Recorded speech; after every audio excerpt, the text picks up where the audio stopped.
Hi everybody, I'm very pleased to announce that here in Nimatashi Center in New Zealand, in Auckland, we have the presence of Khenpo Ngawang Damchoe. Thank you for being here. Oh, thank you. And thank you for accepting this little interview for people in the internet and YouTube and Facebook. Thank you for having me, and I'm very happy to whatever I can answer your question. Thank you, Khenpo. Yesterday we were talking about a little bit the four immeasurables, and I found that this practice can help all the people. Yeah, that's right. Being Buddhist or non-Buddhist, lay practitioner or non-practitioner. And in the West, I belong to South America. In the West, we are even daily, we are like in more contact with concepts such as compassion, loving kindness.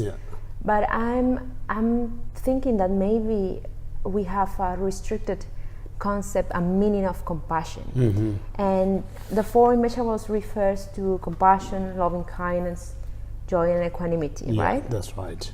And I would like to start first with compassion. Yeah, sure. What's the meaning of compassion? Is that compassion only referred to just being pitiful for others because others are suffering and just to improve in some way the way they are suffering?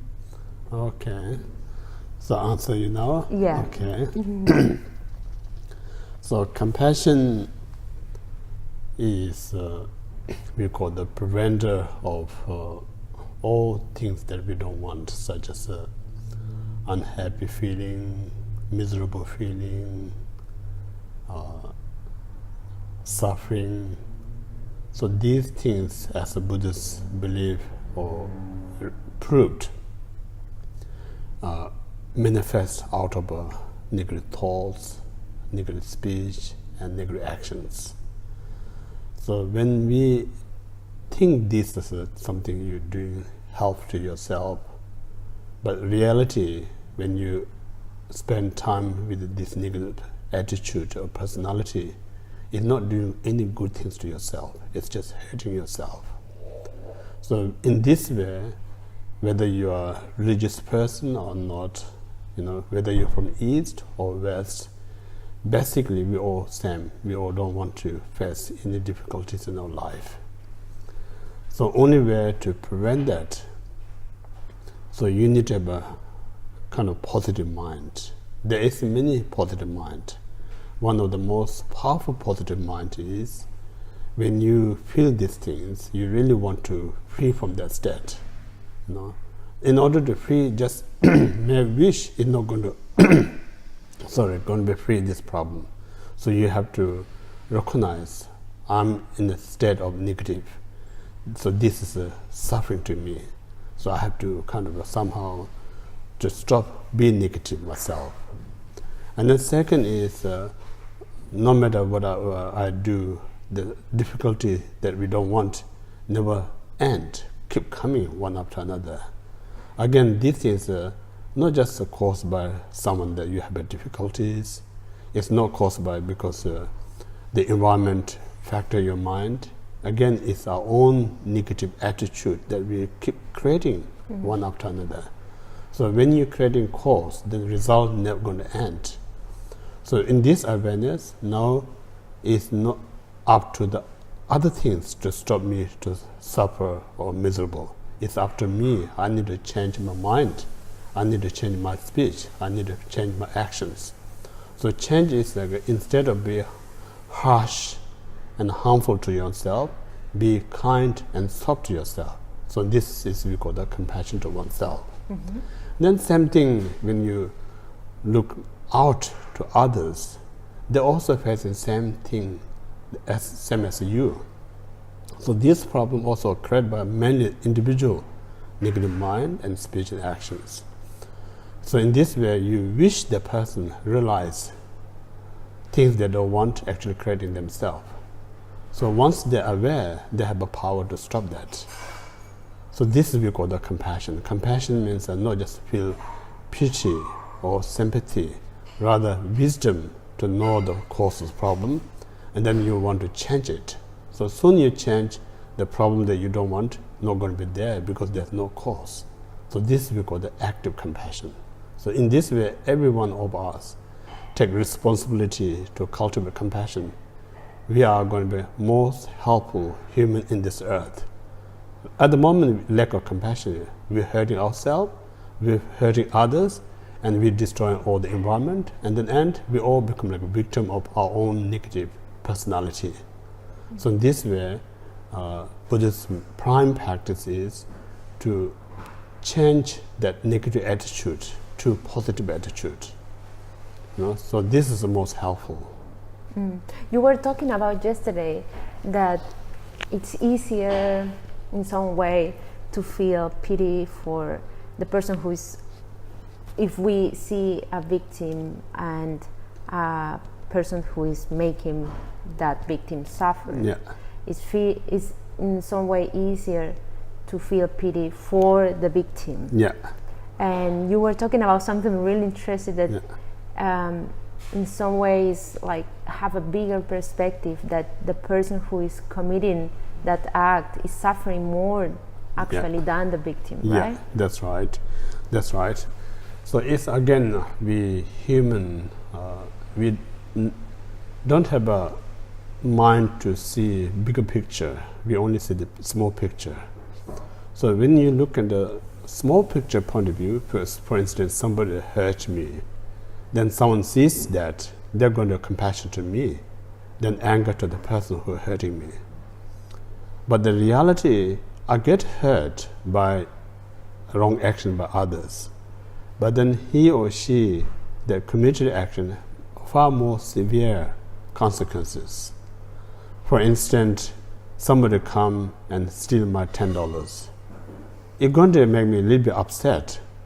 But then this person caught by police, stealing $10, he or she maybe have a more kind of a low issues.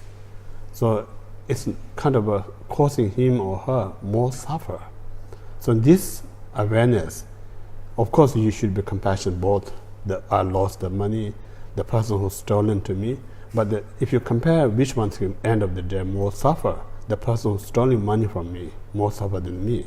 So this reason Buddha says, who creating negative karma, negative things, should be more compassionate. Thank you. So if you have a compassion, it really protect you from get anger, because when you anger, then you suffer yourself unnecessary. It's not caused by the person who hurting someone else. You creating yourself because of your own anger mind. So anger is not the solution. And sometimes I think we are raised in a like repressed society in some way. We start feeling anger, and some way we are like talk about, okay, don't feel it, don't feel anger, and then suppress your anger. But the more you grow up, the more you start feeling anger, and then it's overwhelming, and then you can't stop. That's right. And what do you think, Khenpo, what would you suggest to how to view that anger that comes and arises when I'm suffering because someone else is attacking me or giving me a bad word? I think this is a very normal. In our normal situation, we not much talk about the solution, how to overcome anger. So only way to stop anger is suppress. So when you suppress, it may kind of help you short time. Then keep suppressing, as you mentioned, builds up and builds up. It becomes like a volcano. One day it's going to erupt it. So once it erupted, it's going to cause more danger, more destruction to you. So in this way, Buddha says no good to suppress. But instead of that, anger is not easy to overcome. It's one of the hardest one. But the easiest way is always good to learn the danger of the anger. And then same time, anger is, Buddha says, is a very good seed to grow patience. So if you use in the right way, it makes you such a very tolerant person. If you use in the wrong way, it can be a cause to destroy your life, a cause to destroy others' life. So much danger. So in this way, I'll give you a few kind of explanation about that. Say someone abused to me, or someone taking advantage to me. Of course, the normal reactions we get anger to that person. You think, oh, you kind of causing me this and that problems. But then the Buddhists talk about not just focus to yourself, what he or she does to you. Rather think about the person's state of the mind, such in a negative state. So while he doing this or does to me, so much suffer this person's mind. Not only time he or she hurting me, even afterward you're going to hurt the person. So in this awareness, focus to that person, the pain or difficulty or negative what he or she created, then you're going to come compassion to the person. So you're not suppressing anger, you're not getting angry, but rather you get compassion to the person. So if you do that, then everyone out there who cause anger, it makes you a better person because you always opportunity to compassion rather than suppress. Completely. Yeah. So this is a good way to use anger that you receive from other become cause to develop compassion rather the other person's anger make you angry. To continue talking about the others' characteristics of the practice, what could you say about loving kindness, joy, and equanimity? Yeah, sure. So first, as we human beings, our prime wish is to happiness. And then many of us have a different idea of happiness. And then many of us, we're hearing cause of happiness, different things. So in Buddhist philosophy and Buddhist science, it says happiness is our birthright. Everyone has the right to be happy. But this happiness is not going to have without the cause. Yeah. So in this way, what we say happiness, loving kindness is to develop such as a kind thoughts and warm heart towards yourself and towards others. So the more you have this kind thought, warm heart, it's a guarantee whether this person is rich or poor. Lack of this kind heart and warm thought and kind heart, no matter how you may be wealthy or powerful, you're not going to have the happiness. So in this way, the happiness comes from the right state of the mind. So when you are aware of that, then you wish others not to wish them have a lot of money, not wish them to have a lot of power, not wish them have a fame, because these things not going to make them happy. In our world, how many out there who has a wealth, power, fame, but they're not happy? But there are many out there people who has a kind thought, warm heart, has happiness. So in this way, Buddha says the true cause of happiness comes from your own good qualities. So in this way, you always wish others to have their qualities. Then there's an opportunity also you can help them or guide them to have these things or encourage them to have a good quality. That's what we call the loving kindness. So just having this loving kindness in you, then this stops you unkind thoughts, negative thoughts. So absence of that, nothing that causes you uncomfortableness in your life. So it's a tremendous beneficial just having this love. So this is not religious practice. It's just simple. We human can do something to make oneself happy and others happy. Just simple things. And then second is our human society, we so much focus self. I want to do this, I want to achieve that. Then when you not achieve what you want, you see someone achieving more than you, we get jealous. Yeah.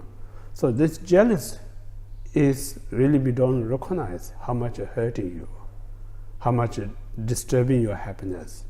But you're blaming others. This person make me happy, unhappy, this person disturb me, but none of them actually not making you miserable. Your own jealous mind make you miserable.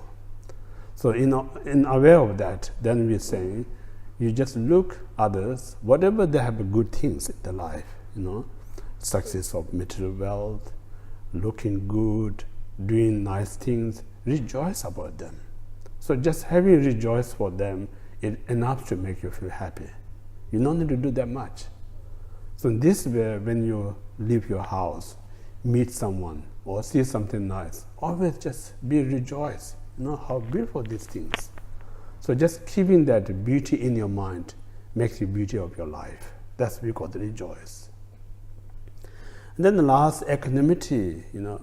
We human again, we are so discriminative. We are so divisive. Again, this very discriminative and divisive is really separating each other, isolation each other. It's not healthy things. Human, we are social animals. We cannot survive isolation environment. We need to be socialized environment. So in order to be socialized, you have to respect others equal as yourself. In order to respect, it's not just a belief system, it's not culture system, it's a reason. The reason is just ask yourself what you want to achieve in your life. Only you're going to say, I want to achieve my life is happiness. So you ask this question to others, they also want to achieve happiness. So if you look at that point of view, what's the difference with you and others? We're all same. We all want to be happiness. And then similarly, what you don't want in your life, you say, I don't want any struggling, difficulties, problems. Then you ask the same question to others. They also don't want the same things. So in this reason, Buddha says, we are same, we are equal. So if you have this equal awareness, then you're not going to hurt others. You're going to protect them, how much you protect yourself from get hurt. And also you're going to do something best for others as much you could as when you do good things yourself. So in this way, equanimity really brings so many healthy social environment. You can be very helpful, not just only yourself, helpful to every other. Not only just within the human realms, we can be very helpful to environment, ecology, and so many things. So it has so much, because we have all these amazing tools within us to solve many problems, but we're not using them. We're looking somewhere else, they're not going to solve any problems. So this is so important to use our intelligent mind and something that you use and such a benefit for self and others. So this we call the equanimity. Thank you, Khenpo. And just to continue with the talk, now the global warming issue. Yeah. And it's said that in 2030 we have already used all the resources in the earth. Yeah. And I think that all people now is more aware in some way about what to do about the recycling, about the resources, but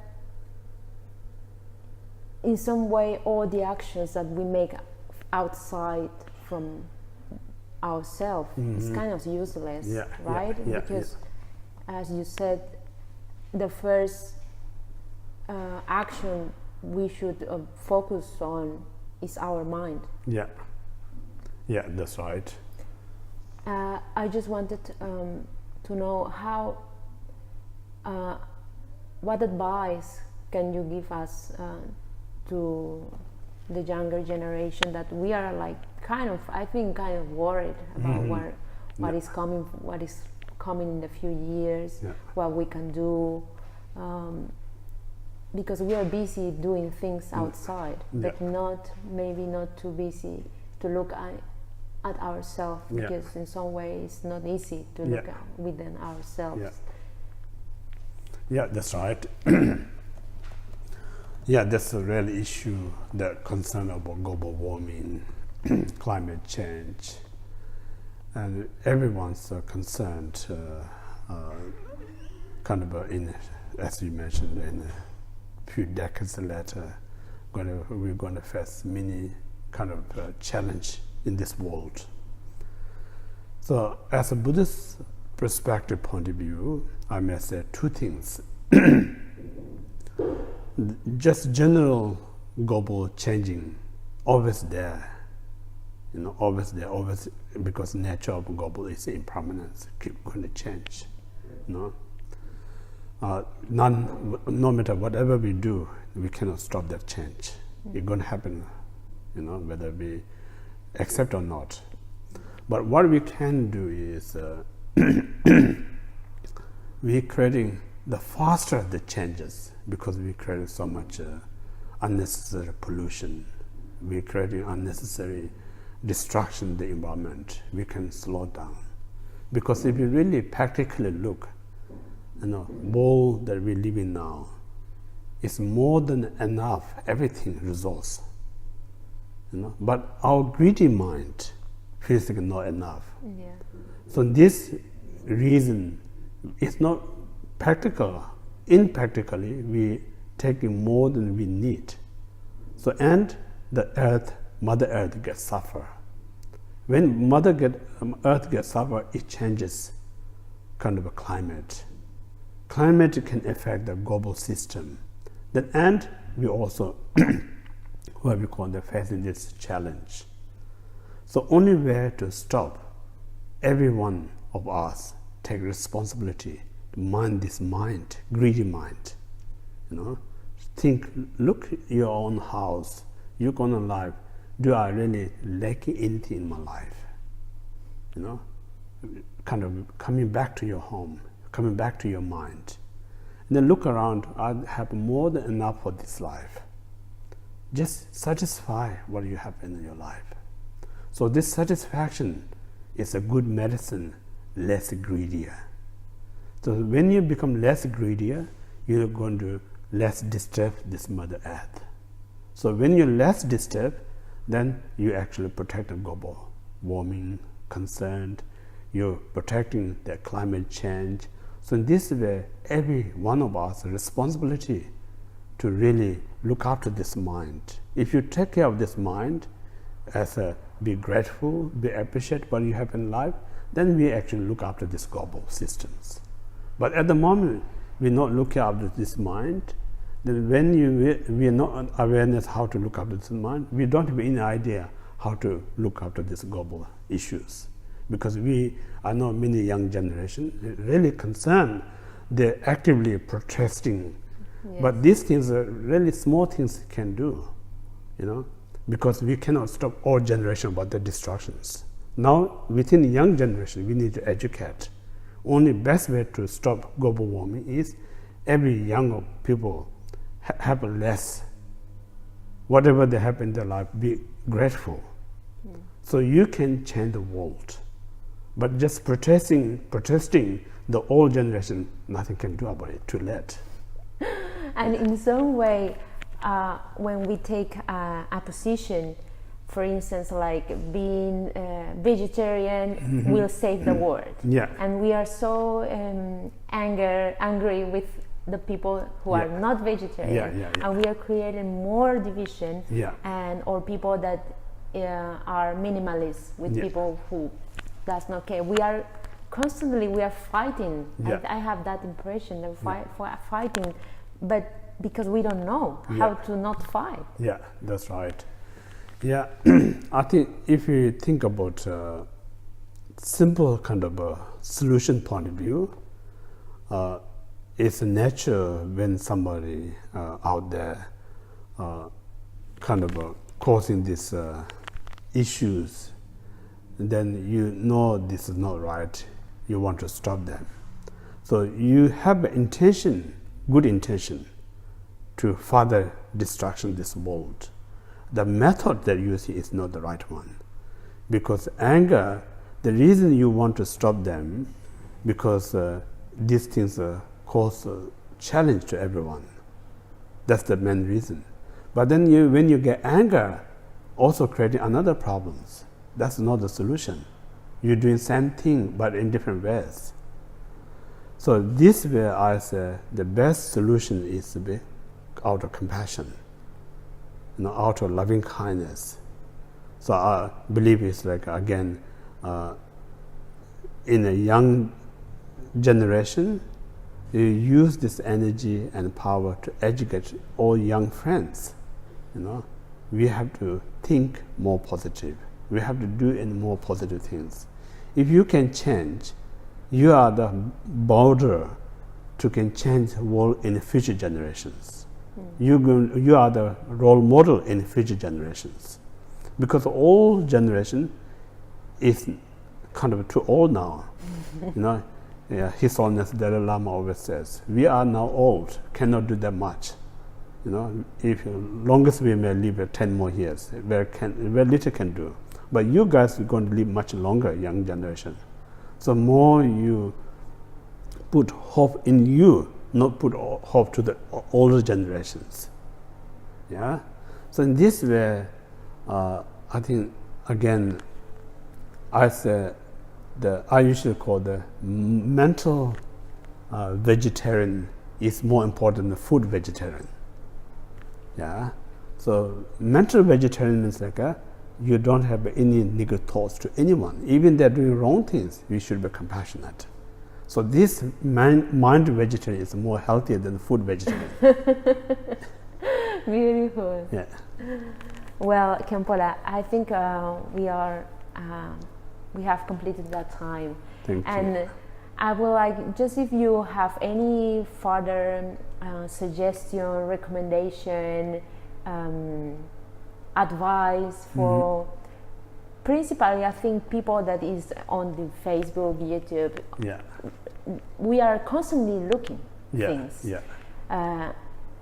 And why not to use these platforms to give a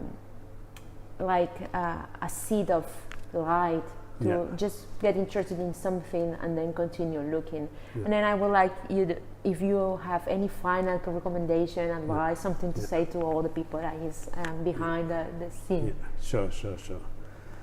Yeah, just we as we call the Buddhists call the sentient beings. Every one of us searching for happiness.